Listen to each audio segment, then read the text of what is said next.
Hello students, welcome back to college education point. आज हम BA English literature और MA English literature का जो आपका पेपर है ड्रामा, इसकी ट्रिक्स देखेंगे कि अगर इसका पेपर हो ड्रामा का तो आपको एग्ज़ाम में क्या लिखना है और कैसा पैटर्न आता है।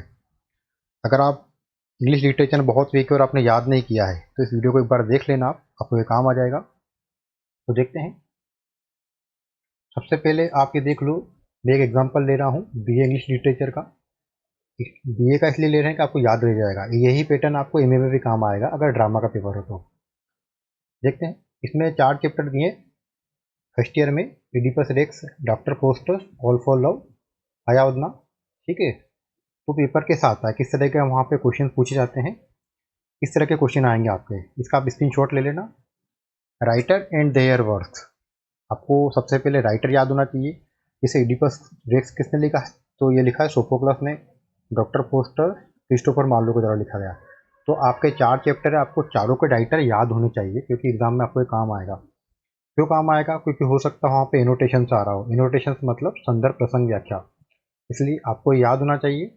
इसका एक और कारण ये भी है कि वहाँ पर एग्जाम में आता है, मान लो जॉन ड्राइडन या गिरीश कानाद या सोफोक्लस ऐसे प्ले राइट या ड्रामाटिस्ट, जब हम उसके बारे में लिखते हैं, जैसे हमने ये लिखा उसके बारे में, ठीक है, ये देखो मैंने लिखा है, ये आपको एक ऐसा एक मास्टर आंसर बना लेना है सभी का।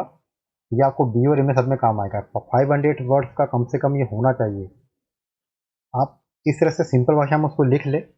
आप चाहे आपके एग्जाम में क्वेश्चन आए as a poet, as a prose writer, as a dramatist, as a writer, as a fiction writer. अभी मैं ड्रामाटिस्ट के लिए लिखा है मैंने, तो आप एक ड्रामाटिस्ट का ऐसे पूरा बना लें। जब हम इसके बारे में लिखते हैं राइटर के बारे में, तो उसके कुछ वर्क भी लिखते हैं साथ में। इस तरह से हमें वर्क लिखना जरूरी, तभी उसे पता चलेगा कि हमने जो लिखा है वो करेक्ट है। और इसके अंदर हमें, जैसे आपसे मान ले पूछा जाता है कि सोफोक्लस ऐसे ड्रामाटिस्ट या प्ले राइटर, तो आपको इडिपस रेक्स का यहाँ पर रेफरेंस देना है, क्योंकि अभी जो आपके सिलेबस के अंदर इडिपस रेक्स है तो उसका ही रेफरेंस देंगे आप। बाकी आप जो जितने वर्क लिखेंगे उसके फेमस वर्क आप उसमें ऐड कर सकते हैं। आगे देखते हैं। इसमें एक और चीज़ है, इसमें एनोटेशंस भी हमें आ सकता है एग्जाम में। तो एनोटेशंस कैसे लिखते हैं, जैसे मान लो हमने ये इडिपस का लिया है एनोटेशन, इसकी लाइनें दी है।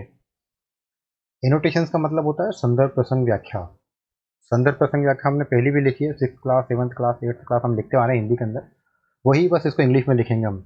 यहाँ पे रेफरेंस दिया है, रेफरेंस में हम ये लिखते हैं ये लाइनें ली गई है। जैसे देखो यहाँ पर, this line have been taken from the, ये मर्चेंट ऑफ वेनिस की थी, तो मर्चेंट ऑफ वेनिस और शेक्सपियर यहाँ पे लिख दिया हमने राइटर।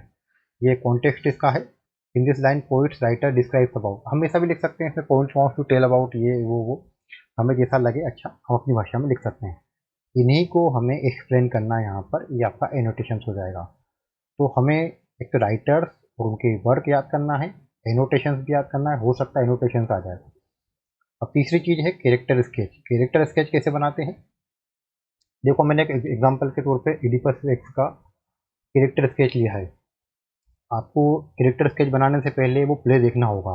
जब तक आप वो प्ले नहीं देखेंगे, आपको वो प्ले देखना है, उसके बाद आपको उसको हिंदी में दिमाग में याद रखना है कि उसके मेजर कैरेक्टर्स क्या क्या होते हैं। देखो मैं आपको बताता हूँ, इस तरह से याद कर सकते हो आप। ये सब मैंने बना रखा है। लेस का बेटा कौन था, इडिपस है, इसकी माँ जोकास्टा थी, इसी से शादी हुई है ना, इनकी लड़कियां रहती है। तो मेजर कैरेक्टर आपको याद रखना है, सिर्फ मेजर मेजर कैरेक्टर, जो मेन कैरेक्टर। मान लो उसके कहानी में 10 कैरेक्टर थे, तो आपको जो माइनर कैरेक्टर ऐसा हो जिसका उसको कुछ रोल रहा हो तो उसको याद रखना है, बाकी फालतू कैरेक्टर को आपको याद नहीं रखना है। इस तरह से आपको एक स्टोरी बनानी है।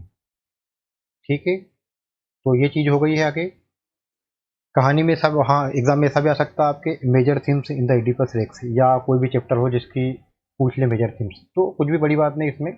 मेजर थीम्स सभी के लिख के रख ले आप। मैं आपको दिखा देता हूँ, ये मैंने लिख रखी है। जैसे एडिपस रेक्स की थीम है यहाँ पर, आप इनको रख ले। थीम का मतलब क्या है कि जो चैप्टर किस चीज़ के ऊपर बना था। चैप्टर में आपको, जैसे आपने कोई फिल्म देखी होगी, आपको देख के लग जाता है फिल्म के अंदर क्या क्या है, उसमें क्या क्या चीज़ें ली है। जब हम चैप्टर भी पढ़ते हैं पता चल जाता है हमें कि इसके अंदर क्या था। जैसे इडिपस रेक्स के अंदर हमने क्या क्या देखा था, हमने उसके अंदर फेथ देखा था, ट्रूथ देखा था, गिल्ट देखा था, शेम देखी थी, है ना।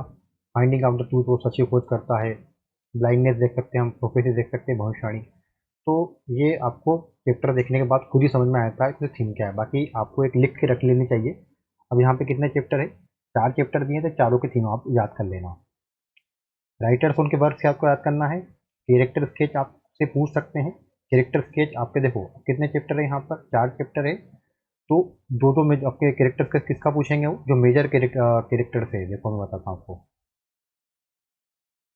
देख लेते हैं यहाँ पर, तो मेजर कैरेक्टर्स रहेंगे उन्हीं के आएंगे यहाँ पर। चलो मैंने यहाँ पे लिखा नहीं है, तो आप ये देख लेना। जैसे इडिपस रेक्स में मेजर कैरेक्टर कौन था, इडिपस, ये डॉक्टर फोस्टस में डॉक्टर फोस्टस है। ऑल फॉलो में कौन है, तो आपको देखना है इसमें मेन कैरेक्टर कौन है, हायर कौन है।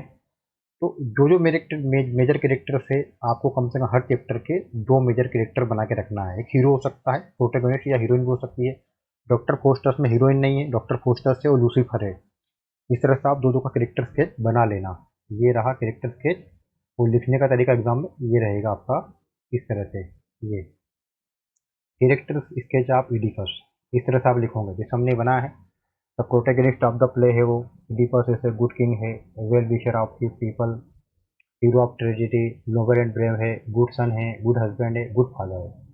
जब आप प्ले देखोगे तो आपको खुद को समझ में आ जाएगा कि उसमें उसका कैरेक्टर को में क्या लिखना। आप चाहो तो मन से भी लिख सकते हो, पर वो करेक्ट होना चाहिए, उस चैप्टर के अंदर वो चीज़ होनी चाहिए। आगे देखते हैं अगली चीज़ें। यहाँ पे अगली चीज़ दी है, bring out the significance of the play. ये आपको जो जो भी आप प्ले का आपसे सिग्निफिकेंस पूछा जाता है तो उसका महत्व लिखना है आपको, है ना। इस पे मैं फिर एक अलग से पूरा बनाना पड़ेगा वीडियो, क्योंकि थोड़ा सा अलग टाइप का हो जाएगा ये। यहाँ पे दी है देखो, right a summary about Oedipus Rex. Oedipus Rex की आपको समरी लिखनी है, तो ये देखो यहाँ पे ये काम आ गई। यहाँ पे ये देखो, लेइस है, इसकी वाइफ ये है, इसका बेटा ये है, ये है। ये मेजर कैरेक्टर्स हो गए, एक दो कैरेक्टर उसमें ऐड कर देना, ये आपकी समरी बन जाएगी। इसको हिंदी में याद रखना, इंग्लिश में आप खुद लिख सकते हो, कोई बड़ी बात नहीं इसमें। अगली चीज़ देखते हैं इसमें, क्रिटिकल एप्रिसिएशन। क्रिटिकल एप्रिसिएशन क्या होता है, उसको क्रिटिसाइज भी करना है और तारीफ भी करना है। क्रिटिसाइज मतलब जैसे किसी चीज़ को आप बुराई कर रहे हो और साथ में उसकी तारीफ भी है, मतलब दोनों ही चीज़ चलेगी उसके अंदर। आपको क्या चीज़ इसमें कमी लगी थी और क्या चीज़ बढ़िया लगी है, क्रिटिकल एप्रिसिएशन।